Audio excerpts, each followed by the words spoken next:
paid good money to see this movie.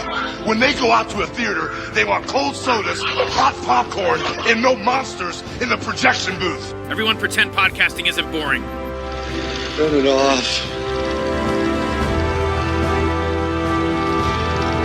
Turn it off.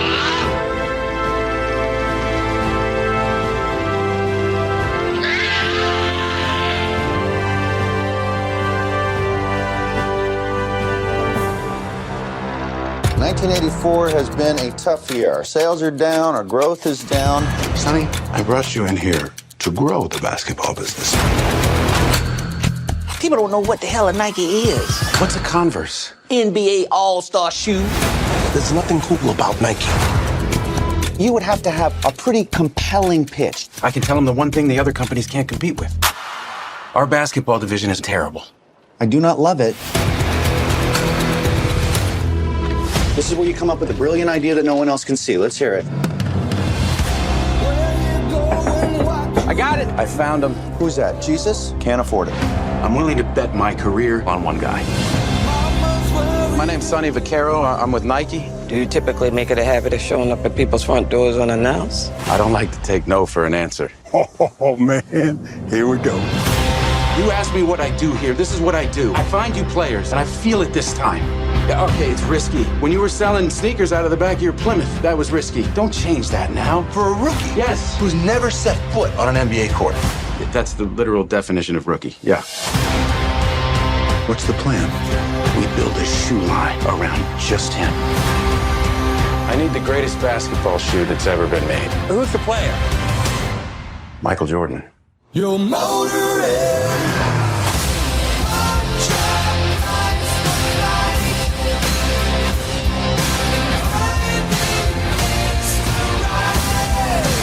You have our attention. Tonight. You show up at the house? I believe in his son. I believe he's the future. And his story is gonna make us want to fly. But a shoe is just a shoe. Until my son steps into it.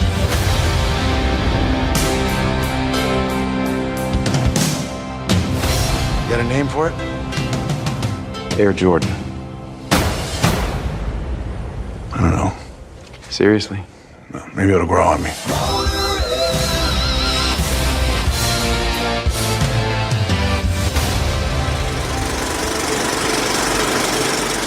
Hey folks, welcome to a special episode of The Projection Booth. I'm your host, Mike White. On this episode, I am talking with cinematographer Robert Richardson about his illustrious career, including one of his latest films that he worked on, which is Ben Affleck's Air. I had a great time talking with Mr. Richardson, and I hope you have a great time listening to it. Enjoy the interview. How did you even get into cinematography? It began at University of Vermont, where I went to study geology and oceanography, which were horrible concepts. It was a lost mind, maybe too many drugs, and prep school, which I'd been sent away to because a lot of other reasons. And I ended up seeing Bergman and watched a series of films, and that convinced me that film should be my future. Was it one particular Bergman? The first one I saw was Seventh Seal, and then I don't remember the particular order, but I know that Wild Strawberries was pretty close to the second. Hour of the Wolf followed. It was in that sort of zone of his filmmaking, and it was so clear to me that this is something that was stimulating me intellectually, but also it just felt natural. It felt, this is it. This is, what are you doing here wanting to look at rocks? This is not you looking at rocks. You want to learn about science? You don't have that brain, Bob. You burned it out years ago. But I've always contended that cinematography, so much of it is science, or at least the study of light and the lenses and the focal lengths and just so many of those things. You have to have that art brain and that science brain, at least in my mind. I think there are cinematographers that do have that. I am not one of those. I can see and feel a lens. I know what I appreciate when I see a particular focal length up or the contrast level of a certain lens. But with film, for example, I never understood the toe and the shoulder, to the level that a man like Alan Davio at that time, who I would ask questions of, or the Vilma Zsigmonds, it's like you would try to talk to anyone with more knowledge than I had, which was virtually everybody, and understand you can read it in a Kodak manual and that will not take you anywhere. You have to experiment. At that time, people were flashing. You put so much of illuminate the film ahead of time to reduce your levels of contrast, and you'd pull and push, etc. And there were things that you would try, but I didn't understand them well enough to utilize them in my work. I didn't have that. Certainly don't have that capability as an artist, as a cinematographer for film. Digitally, it seems to be an easier alternative for cinematographers today than film. I still advocate the utilization of a meter. I don't believe that you should rest upon a DIT to tell you what your exposure should be. If you're pulling your exposure, they're better at it probably than you are, because you can't get your fingers around the T-stop in a way that can still operate a camera. You might need to turn to them. I try to pull my own. I personally don't care if I'm 1/2 stop and digital off. To me, there's nothing I can do about it, because what I mean by that is, if I'm looking at an image through the eyepiece and the DIT comes and says, well, you're 1/2 or 1/4 stop off, my general response is, thank you, but let me just do it. And I said, if they do it again, I usually say, have you ever been in a DI? Have you looked at how many stops we have here capable of? 13 stops here, folks. 13. If I'm 1/2 off one direction or another, then you also look at the errors of what's taking place in the digital world. None of the monitors are calibrated. You have the DITS monitor, which is supposedly calibrated. But then all these other monitors go out to other people. The director's looking at a monitor, which he's not flagged out. He's getting daylight on it. It's getting spill light, whatever it is. And it happens to be, he changed it to make it what he liked.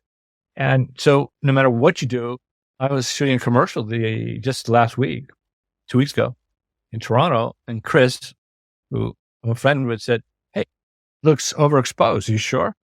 And I said, Chris, I don't know what monitor you're looking at. He was looking at the camera assistant's monitor. The camera assistants have these things tweaked so bright to be able to see their focus. Anyway, there's pluses and minuses to having new development technologically. And that's one of the minuses. How did you make that transition from oceanography into being a cinematographer? What was your path after that? I took a year off. I live on Cape Cod. I went home to the Cape. I became a manager in a local movie theater. And I, in the meantime, went to NYU, Rhode Island School of Design, USC, UCLA, to evaluate their film programs. And there were a couple others, but those were the primary 4. And then I applied and I didn't get into NYU. I got into Rhode Island School of Design and USC. The USC required me to do a dual major. And I don't remember whether UCLA said yes or no. I decided to go to RISD because the classes were small and the equipment was larger and more available than in any of may have got into NYU. I don't know. And it was a no-brainer for me. Let's go to Rhode Island School of Design. They've got their own Area 16s, and there's only 7 of us. We're not going to have a problem getting the equipment. Whereas you have a lot of problem getting the equipment at that time in the other schools. So that's why I made that choice. And while I was there, of course, writing, directing, and shooting and editing and working with other directors on their projects in whatever capacity they wanted. And at the end of that, I had to make a decision where I was going to go, which I determined I would make that American Film Institute. And at the American Film Institute, I had to make a choice of what I wanted to do. And my experience at RISD told me I wasn't a director. It didn't tell me I was a cinematographer either, but I chose to do it. And I applied and they took me. And that led to the path that I'm currently on. How did you first meet Oliver Stone? At AFI, Tom Richmond was my year. Juan Ruiz Anchia was also a cinematographer in my year. And I had gone with Ramon Menendez, who was a director.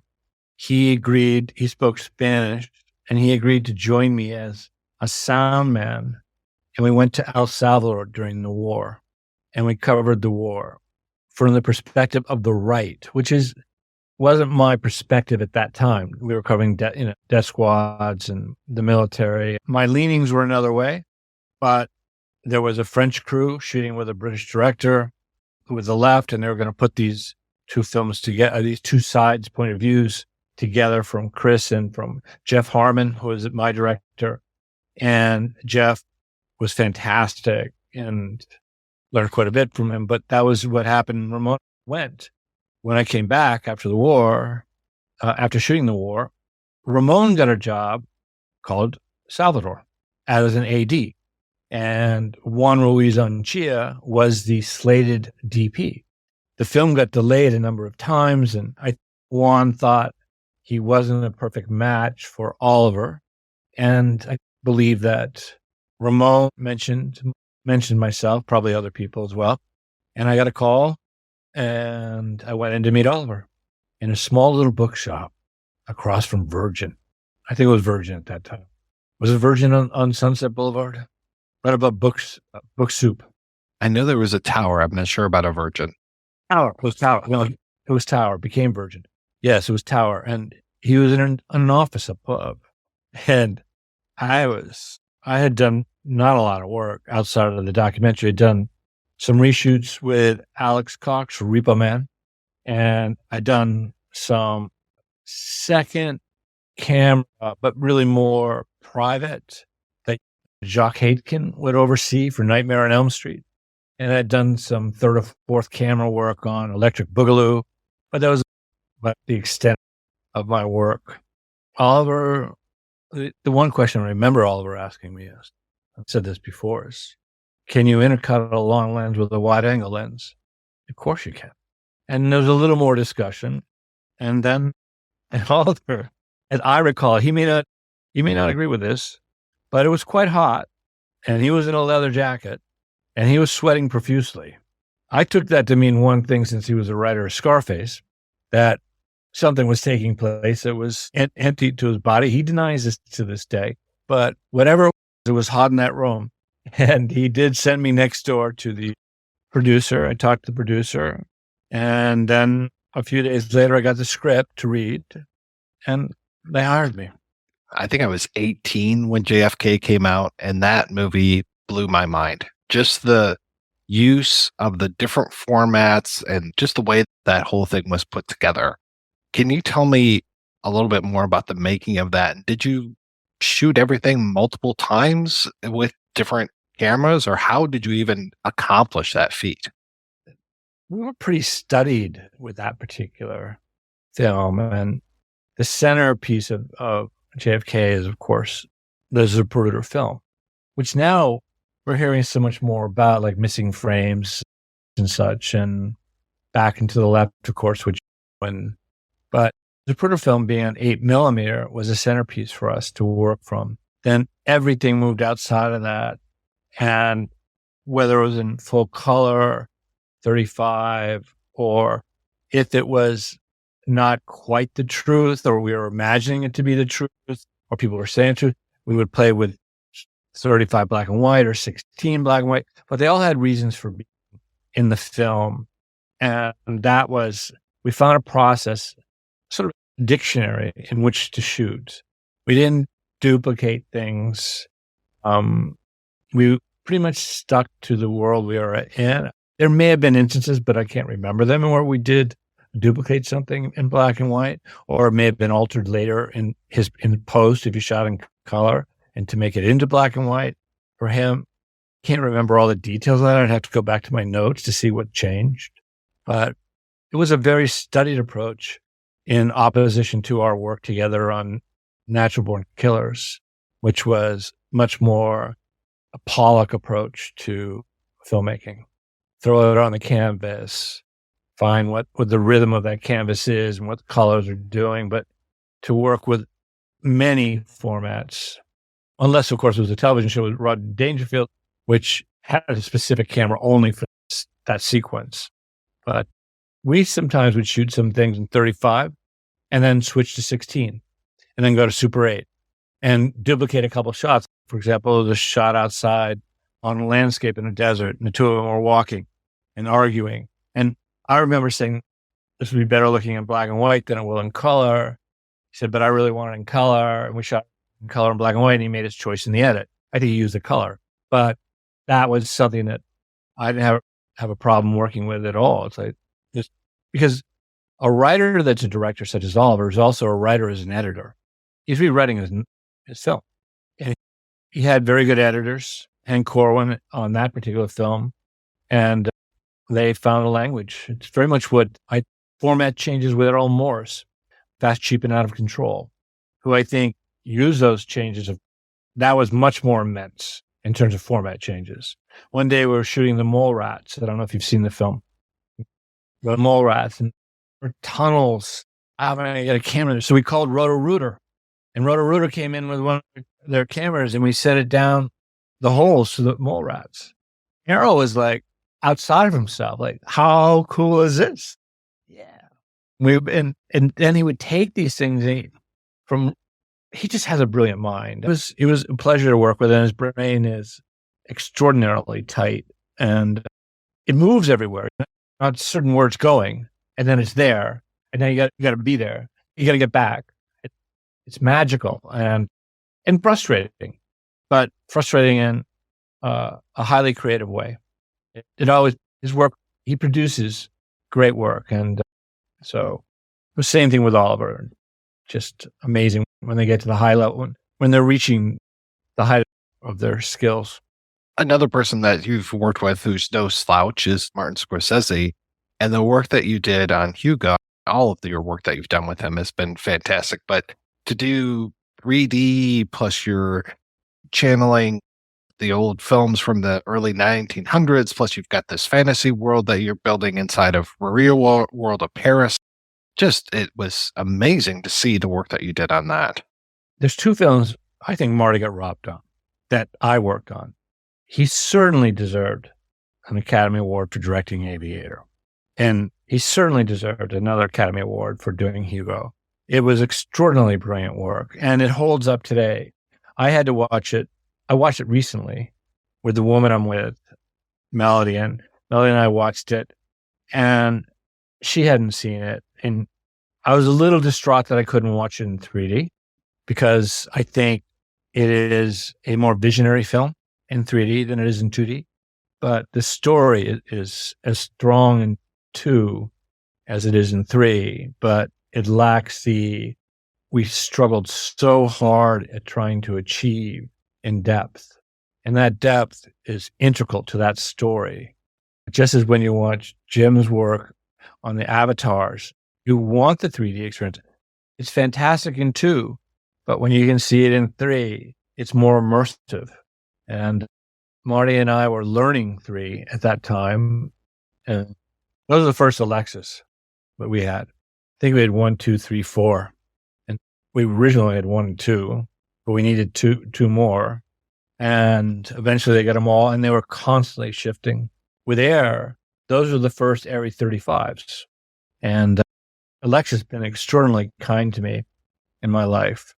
Those are the first that Chiva was shooting with the Alexis 35 with Bruno and with Alejandro miniseries, I believe it is, but I'm not entirely certain what the project, but it was in Europe. And this was the first feature that they were on.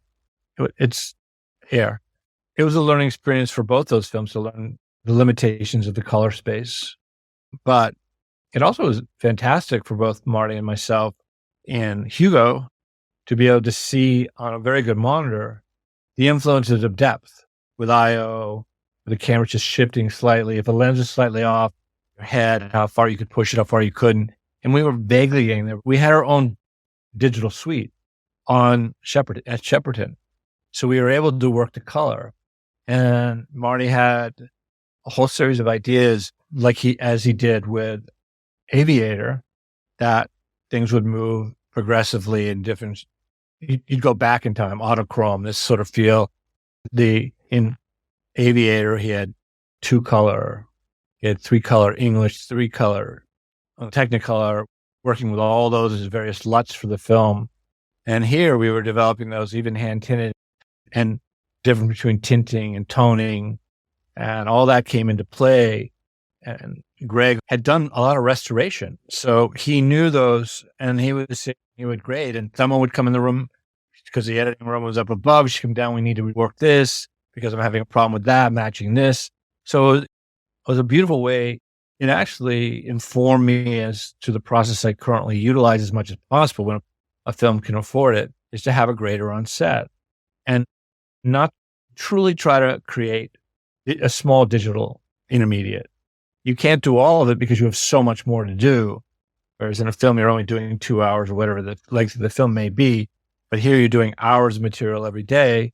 And so if you put up a window or you influence a face or you want to do this or separate, it takes much more time. But in the long run, it's worthwhile because the director has a much more even film for screening to the public and can easily alter it to make it match even more when he gets down to the point, or she gets down to the point of putting it onto a screen.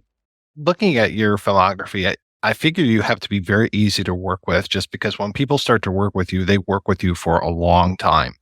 Looking at like the films of Quentin Tarantino, you've been working with him now for the last few movies. Your Martin Scorsese's, your Oliver Stone's. With Air, is this your second time working with Ben Affleck? My second, yeah.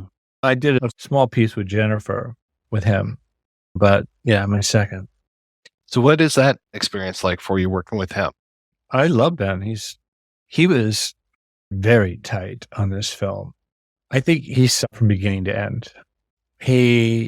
And also his relationship with Matt is very close.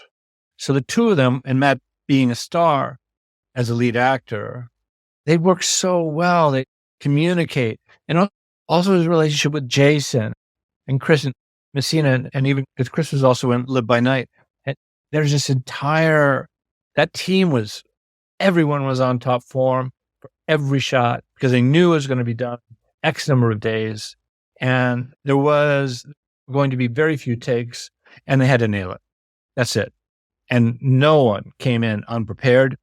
And my crew, which are the best, I think, in the world, were at the highest level and enjoying it. The difference is, in some films you shoot, you don't enjoy the process. The crew doesn't enjoy the process. They get bored. They get this, whatever it might be. In this film, there was no time for boredom, number one.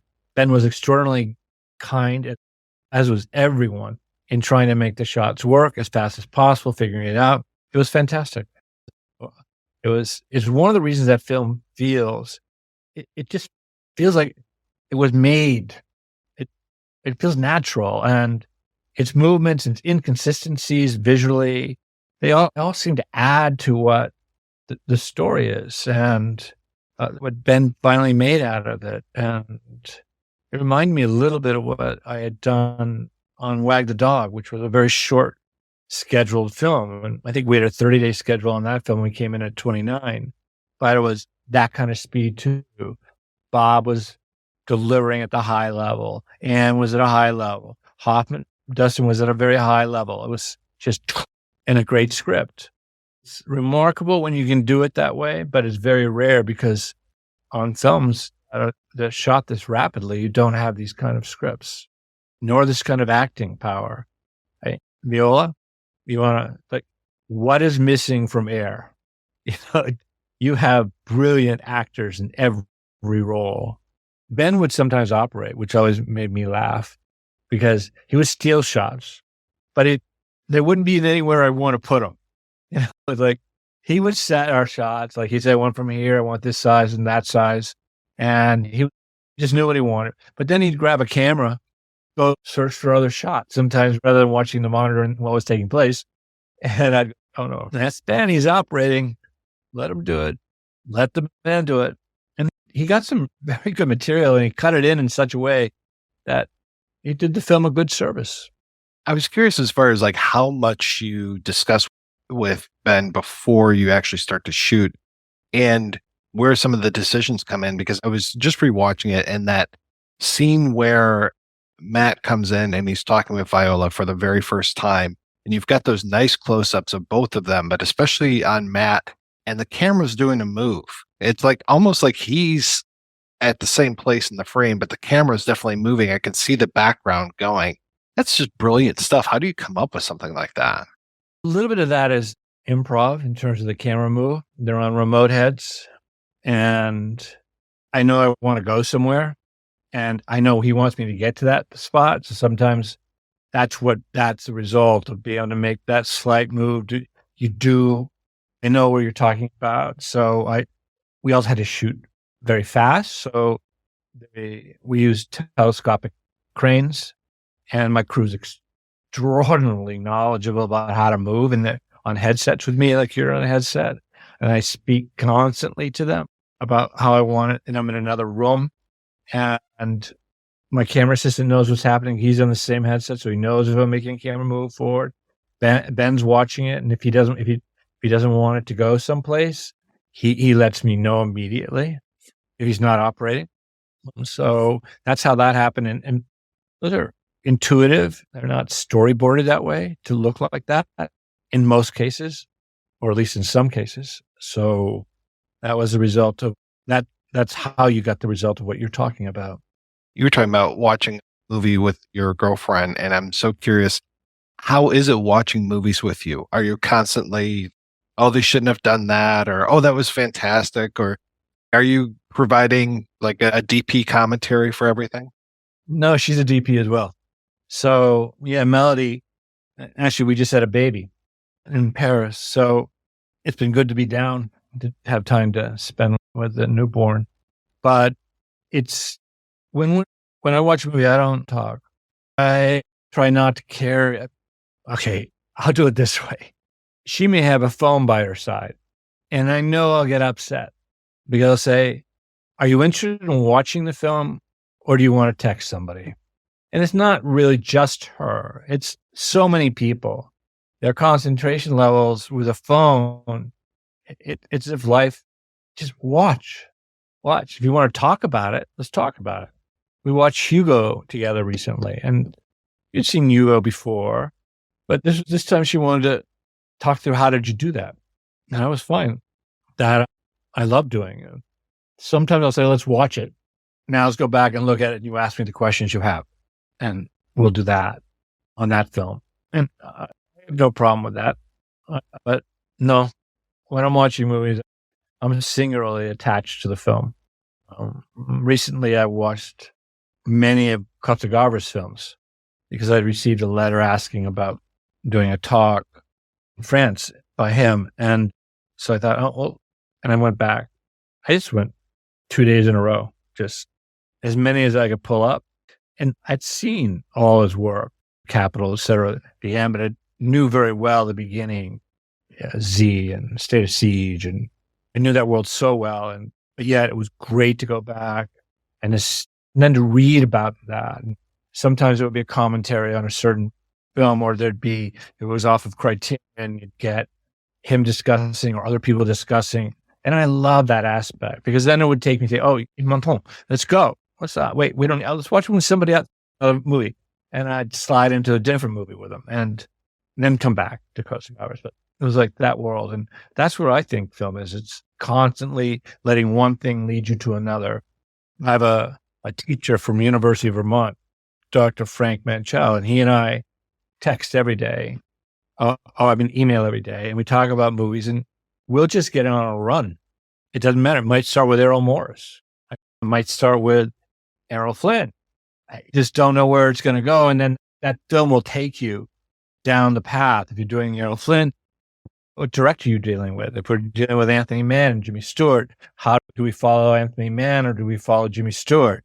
And that process is really, that process is a very fascinating process to me in respect to learning more than I would if I just did one film pushed on randomly to something new, which happens when we stream, because we all ran out of films to stream during COVID. I emptied Netflix. I emptied Apple. There was nothing left. You start to go back inside of each one of those. You can find Criterion on Apple's. You can go to Criterion, and you start to dive into that. Then you go to your Criterion. And now you're in the middle of Criterion, and suddenly you find yourself with Renoir, and now you're watching Rules of the Game, which I just watched recently, and I went from that to River, just to go opposite sides of a spectrum, and or Melville, and like every one of Melville's films. And I've seen them countless times, but each time it's a revelation to me. Sometimes it's without sound. Just shut the sound off. Let's see how it works. Mr. Richardson, thank you so much for your time today. This has been such a pleasure talking with you. A pleasure. Thank you. Basketball Jones, I got a basketball Jones, got a basketball Jones, oh baby, ooh. Yes, I'm the victim of a basketball Jones. Ever since I was a little baby, I always be dribbling. In fact, I was the baddest dribbler in the whole neighborhood. Then one day, my mama bought me a basketball, and I love that basketball. I took that basketball with me everywhere I went. That basketball was like a basketball to me. I even put that basketball underneath my pillow. Maybe that's why I can't sleep at night. I need help, ladies and gentlemen. I need someone to stand beside me. I need someone to set a pick for me at the free throw line of life. Someone I can pass to.